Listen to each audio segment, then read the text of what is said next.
In the history of fallen angels, there are a few names that really stand out. You got Lucifer, the morning star, Beelzebub, the Lord of the Flies, and then you have Azazel, the goat-legged, snake-necked demon prince from hell whose name literally means scapegoat.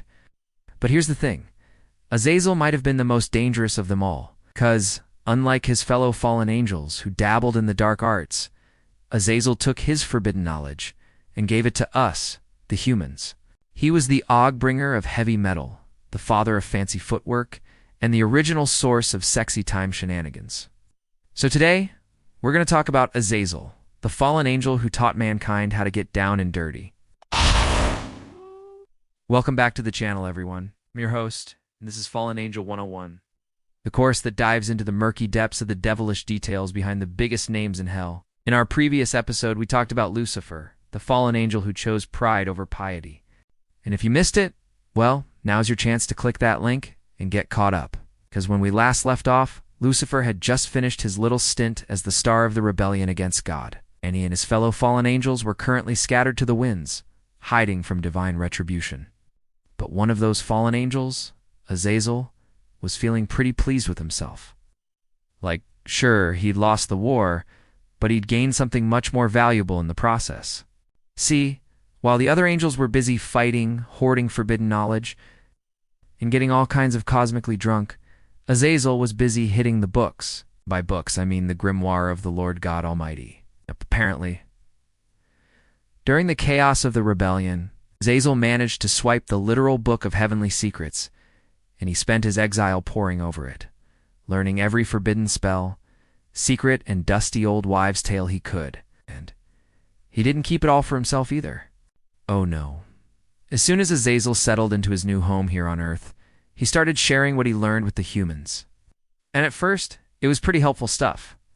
For instance, the Watchers, also known as the Fallen Ones or the Grigori, were a group of angels led by Semyeza, who broke God's law by falling in love with human women. And after they mated, those trysts produced children called the Nephilim, also known as the emissaries, who were big, bad, and kind of dumb, if I'm being honest.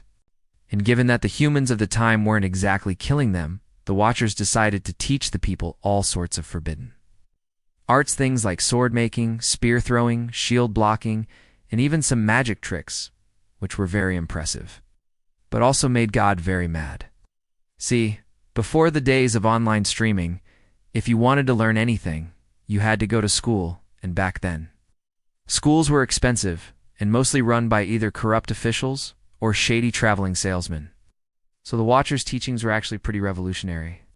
Problem was, though, that these so-called gifts were really seductive little temptations, basically an invitation to turn away from God and embrace the darkness. And well, that's kind of what happened. Meanwhile, Azazel was taking a slightly different approach. He was on teaching people how to wield magic staves or cast protective runes or raise ghosts to do their bidding. No, Azazel focused on the practical arts, the stuff that could really help people improve their lives. Take metalworking, for instance. With a few simple tips from Azazel, regular folks could take lumps of iron ore and turn them into sharp, sturdy swords. They could make their own armor to protect themselves from harm. They could build catapults and chariots and all sorts of other nifty gadgets. Not only that, but Azazel also taught women how to use cosmetics and jewelry to seduce and manipulate men. Basically, Azazel was the OG life hack guru, except instead of teaching people how to make sweet YouTube videos, he was showing them how to be better warriors and temptresses. And hey, if you want to survive in a world full of demons, gods, and monsters, I guess that's not such a bad thing. However, once again, everything seemed to be going great for humanity, but it was all part of Azazel's plan. You see, he knew that by helping humanity become stronger, more cunning, and more decadent, he would be making them ripe for damnation. And once they fell, he would be right there to catch them. And that's exactly what happened. The humans embraced the teachings of Azazel and the Watchers, and quickly became a force to be reckoned with. But as they grew in power, they also grew in wickedness, becoming greedy, violent, and just generally awful to each other. Then when God saw this, he was not happy. He knew that Azazel had played a part in this, so he did what any reasonable deity would do, and sent an angel named Azazel to find the fallen angel and drag him back to hell. Now, Some texts say that Azazel resisted, that he tried to bribe Raziel with promises of power and glory, but Raziel wouldn't budge. Others tell a different story, saying that Azazel surrendered without a fight, basically giving up the second that he heard God's divine justice was coming for him. Either way, though, Azazel was dragged before the Almighty. The texts don't tell us what he said in his defense, if he even said anything at all, but God wasn't interested in hearing it. All he saw was the corrupted souls of humanity, and he blamed Azazel for it. So he cursed the fallen angel and cast him into darkness.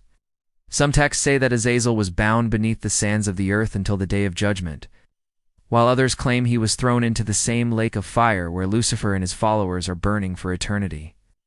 But however he met his demise, his influence over humanity did not end there. According to the Jewish historian Josephus Flavius, Azazel's teachings inspired whole new religions, specifically one called the Azazel, founded by a man named Akiba, who supposedly descended from the fallen angel himself. Apparently, Akiba attracted a lot of followers, especially among the lower classes, who were drawn to his promises of power and earthly pleasures. However, the mainstream Jews saw the Azazel as nothing more than a bunch of low-life sinners and troublemakers. And eventually the Roman Empire banned the sect entirely. So whether he's burning in hell or lurking beneath the sands of time, Azazel's legacy lives on through the humans he corrupted and the cults that worshipped him as a god. And look, I'm not trying to sound like one of those New Agers who think fallen angels are benevolent teachers or anything like that. I mean, honestly, I'm just surprised anyone can look at Azazel and think, hey, that guy seems cool. But the truth is, he did give humanity a lot too. And maybe that's the scariest thing of all. As the grim, gritty origins of glam rock, Azazel might be my favorite fallen angel. That's a tough call. It's like choosing between Beelzebub, the Lord of the Flies, or Satan, the original heavy metal dude. But hey, that's why we're doing this series, isn't it? To explore the glorious complexities of the fallen angels and see what makes them so damn fascinating. And speaking of fascinating, we haven't gotten to the best part yet. This is Fallen Angel 101, and you know what that means? It's time for Fallen Angel Extra Credit. That's right, you can earn up to 2 extra credit points for watching 2 bonus videos. Now normally these videos are available exclusively to our premium subscribers, but for the next week, everyone will have access to them.